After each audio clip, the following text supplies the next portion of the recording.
Mangwana ni mwalelepo vukenjani klekwas vanave Africa. Welcome to Africa Good Morning, the news and current affairs show bringing you everything you need to know happening on the African continent and beyond. You are joined by Ashwin Mbedi and it is Tuesday, the 4th of March. In today's broadcast, the UN's World Food Programme shuts its Southern Africa bureau, raising concerns for millions facing food insecurity. In South Sudan, a rare coffee variety could revolutionize farming in the face of climate change. We'll also dive into the challenges of Africa's longest-serving leaders, the UK's proposal for a Ukraine ceasefire, and the Zulu king's unprecedented divorce sparking national debate. Plus, Mike Sichula brings you the latest from Zambia, floods in Lusaka, sports, drama, and entertainment. Stay with us for all this and so much more. You are with Africa Good Morning on DSTV 2 at 5, GOTV 25, oneup2.com, and Network Media Hub on YouTube, where Africa's stories come to life. Top story shortly.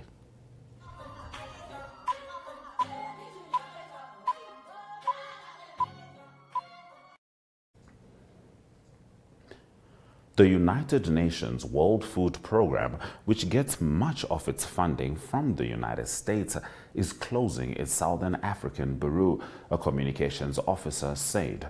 Now, the WFP's decision was communicated to staff around the world in an email from Global Executive Director Cindy McCain. Now, the email stated, "We have reached the difficult decision to close WFP's regional bureau for Southern Africa in Johannesburg," according to Bloomberg News. A WFP communications officer in Johannesburg told Reuters in a text message, yes, the bureau is closing, but did not respond to questions about why or whether this was related to sweeping U.S. foreign aid cuts ordered by President Donald Trump. Southern Africa is still reeling from its worst drought in years, which caused countries including Malawi, Zambia, Zimbabwe, and Namibia to declare a national disaster. WFP has been providing food and cash assistance to those affected and was aiming to reach more than 7.2 million people by this month. And this is what it said on its website. Excelsior coffee, discovered more than a century ago in South Sudan, is exciting cash-strapped locals and drawing international attention amid a global coffee crisis largely driven by climate change. As major coffee-producing countries face challenges in cultivating crops due to increasingly erratic weather, prices have surged to their highest levels in decades, and the industry is scrambling for solutions. Experts estimated that Brazil, the world's largest coffee producer, could see a 12% drop in this year's harvest due to drought. What history shows us is that sometimes the world doesn't give you a choice, and right now many coffee farmers are suffering from the effects of climate change, said Aaron Davis, head of coffee research at the Royal Botanic Gardens, Kew, in London. Excelsior could play a pivotal role in adapting to these challenges. Now, native to South Sudan and a handful of other African countries, including the Central African Republic and Uganda, Excelsior is also cultivated in India, Indonesia, and Vietnam.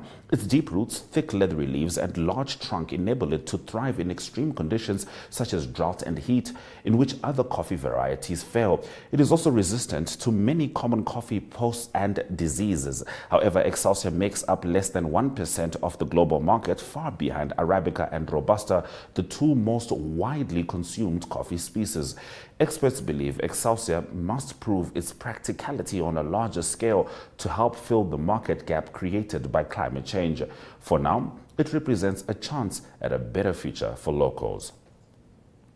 With the geopolitical landscape shifting and the world rapidly evolving in 2025, some of the longest-serving African leaders managed to retain power for more than 3 decades. These leaders have come under pressure for failing to enact political and constitutional reforms that can guarantee smooth transition of power.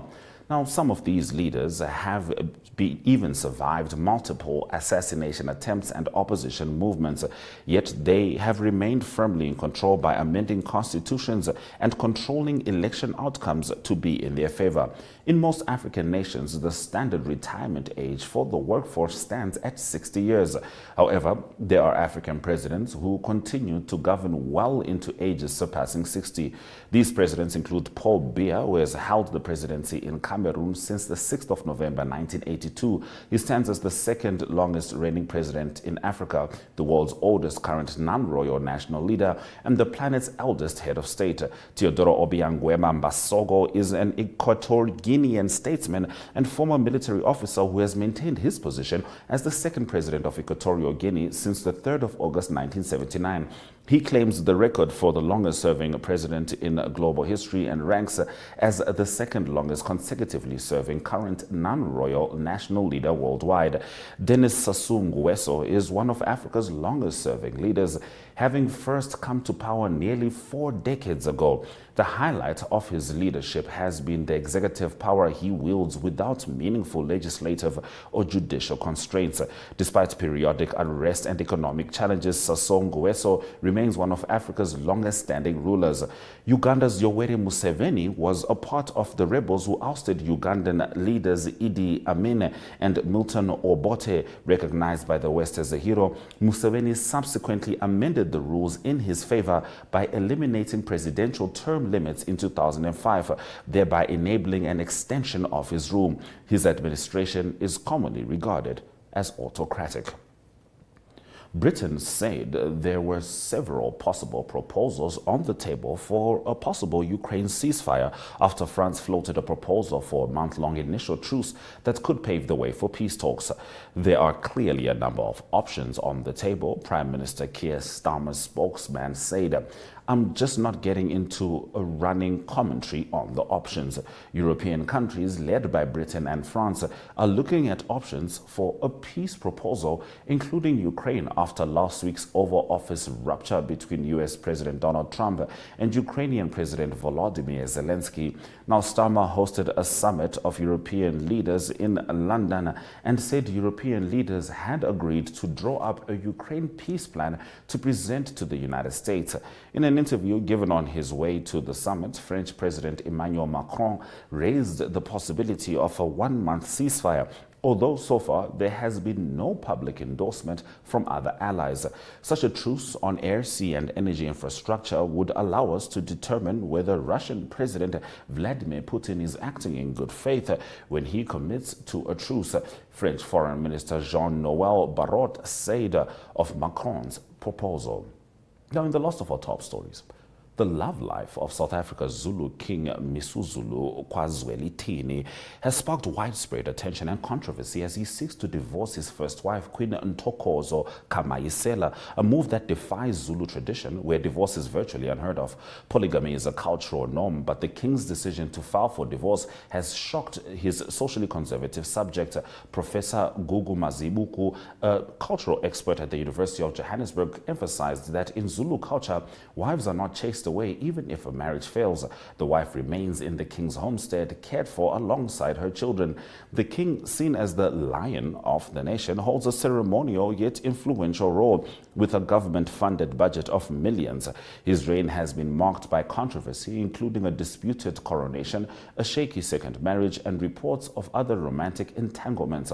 While historical records suggest a 20th century Zulu monarch may have divorced a queen, it was kept secret as royal divorce is highly unconventional. The king's current actions have brought his personal life into the open, challenging traditional norms and sparking public debate. Those have been our top stories on Africa Good Morning. After the weather, we'll be joined by Mike Sichula as he brings us the Zambia report.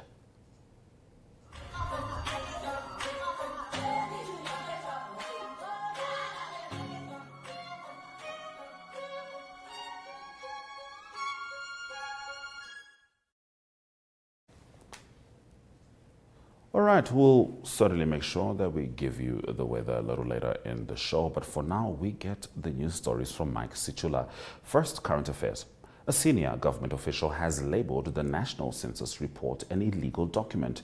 In his other story, World Bank report has ranked Zambia as the 6th poorest country in the world, and several homes in the capital city, Lusaka, have been flooded following rains experienced in the last few days. Take it away, Mike. Thank you very much for having me, and Africa, good morning to our dear viewers. Yes, indeed, the World Bank report has ranked Zambia as the 60th poorest country in the world. This is according to their latest report that established that 63.4% of Zambians are living in poverty.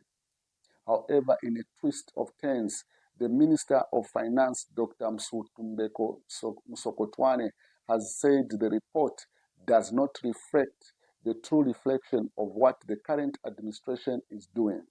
He said the report under review was conducted during the reign of the previous administration, the Patriotic Front administration, between 2015 and 2022. However, his reaction to the report has attracted divided reactions from members of the civil society organization and politicians who argue that the minister should take responsibility for the report and put in place measures to ensure that the next time the World Bank will be conducting such a report, poverty levels should reduce in the country. Moving on, the Zambian population stood at 19.6 million as of September 2022.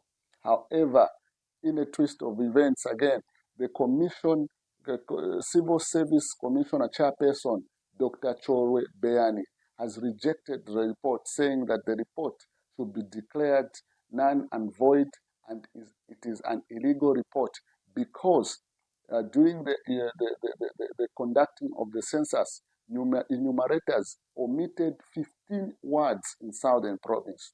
But the agency has argued, saying that even if the enumerators did omit 15 words in Southern Province, the margin of error is 0.03%, citing an example of South Africa that had a margin of error of 30% when they did conduct their census.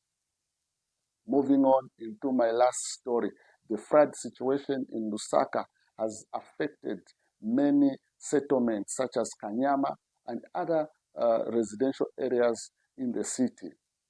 This, you may wish to know, was warned by the meteorological department ahead of the rain season, but because in the area months, Zambia did not experience as much rains as we have experienced in the couple of days, people have been caught unaware with the floods. That has led to many people being displaced. Others have died through drowning.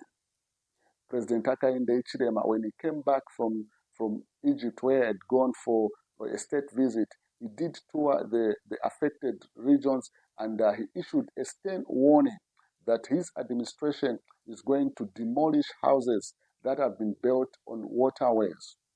So what many citizens are hoping is that the statement that President Hakainde Hichilema has issued is going to be something that they can rely upon so that the issues of flood can be dealt with once and for all.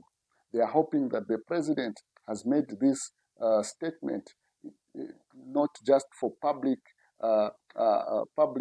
relations, but it is going to be a statement that will carry weight, considering that other past presidents have made similar warnings without doing anything after the rains have disappeared. We hope that the president is going to take action, as he has said some of the residents did say when the president toured the affected regions where floods have hit them so badly. Thank you very much for having me. Africa, good morning to our dear viewers.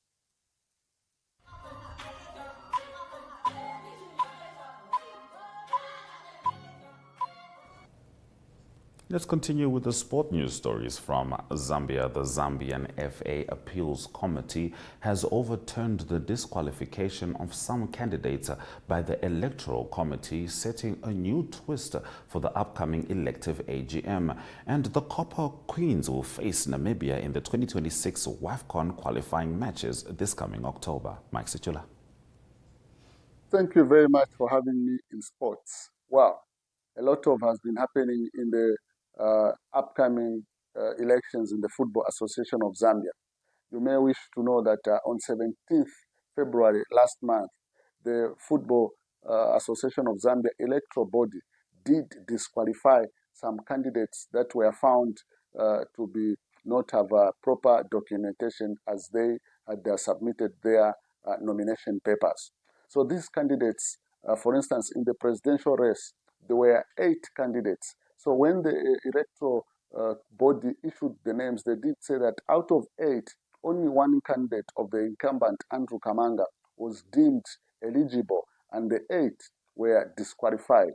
However, they were told to appeal to the appeals committee from 17th up to the 22nd of February. And these candidates did appeal, and luckily, out of 8 that were disqualified, 5 of them have come back into the race because they have won their appeals.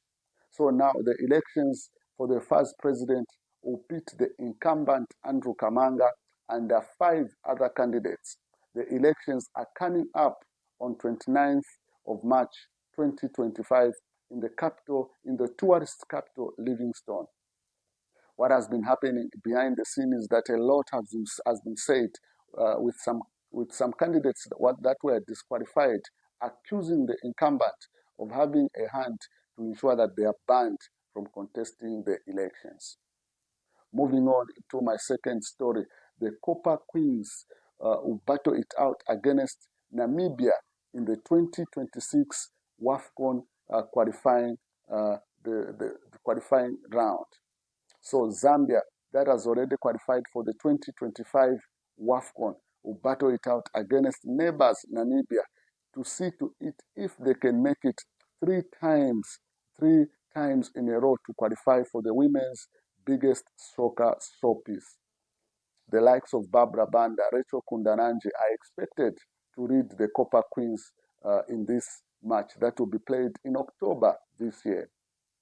It will also be the first time Swiss coach Nora will be taking charge of the Copper Queens in the WAFCON qualifying matches. She has already taken the Copper Queens in 2 friendly matches when Zambia played Malawi, and in the first match, Zambia came out victors 2-0. In the second match, Malawi were the better side, winning that match 3-2. A number of Zambians are hoping that Coach Nora is going to change the playing tactics of the Copper Queens, considering that coming up against Namibia, it may not be an easy game. They need to be at their best to ensure that they qualify to the WAFCON 2026. Thank you very much for having me. This has been Mike Sichula in Sports Africa. Good morning to our dear viewers.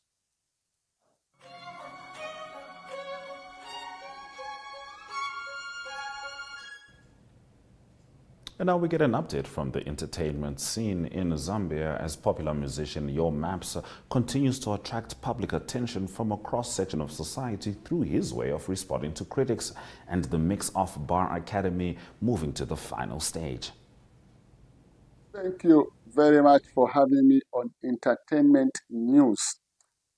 Yes, indeed, Yo Maps, one of Zambia's popular and most happening musicians presently, has continued to attract public attention through the way he responds to his critics. The latest case is when a group of unknown people dumped meal and relish at his residence. So the background to this is that last year, one of Zambia's popular musicians, Dandy Crazy, passed away in a road traffic accident. As per tradition in Zambia, Yo Maps was one of those people that donated various food items to the grieving family. What did Yo Maps do? He went on social media claiming that he was the one who contributed the most of food items besides other musicians and other well-wishers. This did not go well with members of the public, including his fellow musicians, who called on Yo Maps to be humble and desist from mocking the grieving family. So a few days ago, a group of people who were aggrieved by what Yo Maps had said took meal and relish, and they dumped these food items at his residence. This did not also go well with Yo Maps, who responded the following day by buying a truckload of meal, about 100 bags of meal, and donated this meal to members of his community, most of them students along his residence. This again has attracted divided reactions from members of the public, some calling on Yomaps to be humble and desist from behaving the way he is behaving. But Yomaps is saying he's doing this because his critics have continued to tarnish his image on social media and other various platforms. This is a trending story in Zambia. Moving on my second story on entertainment, the one mix of Bar Academy has now reached the final stage with five bartenders making it to the last stage from 10, because last week 10 bartenders that had made it showcased their skills. So for them to qualify to the last five, they were made to make five cocktails under, actually 6 cocktails under 5 minutes. So the best and the fastest to make these cocktails made it to the top five. So under the top five, that will be held on 20th March 2025. The judges are going to pick top 3 who are going to battle it out for the ultimate prize. So the winner under the top 3 challenge is going to walk away with equipment worth 2,000 United States dollars. The equipment is meant to help the bartender set up their own independent business. Others are going to be offered an opportunity to be trained by the best bartenders in South Africa. Wow, from a group of about 500 applications, the competition selected 20. From 20, they came to 10. From 10, they have come to 5. So on the 20th, you are going to know who is going to reach the top 3 challenge. Thank you very much for having me. This has been Entertainment News from Lusaka, Zambia. Africa, good morning.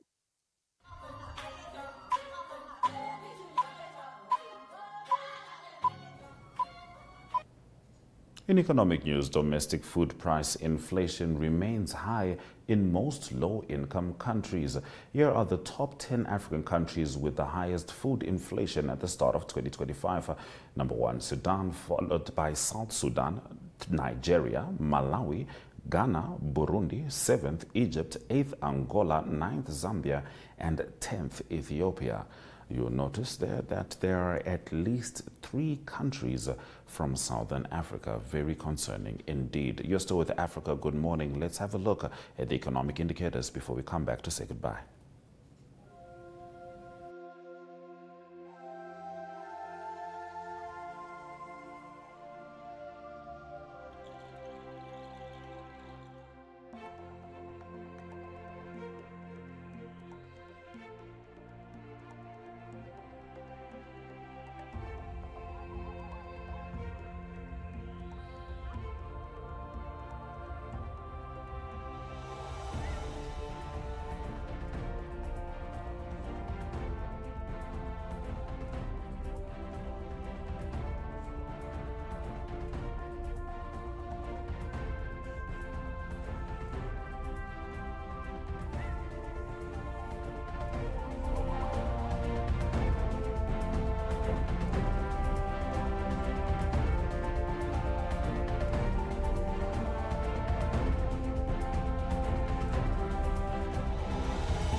Thank you for staying with Africa Good Morning throughout the broadcast. Catch the show on DSTV 285, GOTV 25, 1up2.com, and Network Media Hub on YouTube. From me, Ashwin Berry, and the Africa Good Morning team, Suraj Kanaka.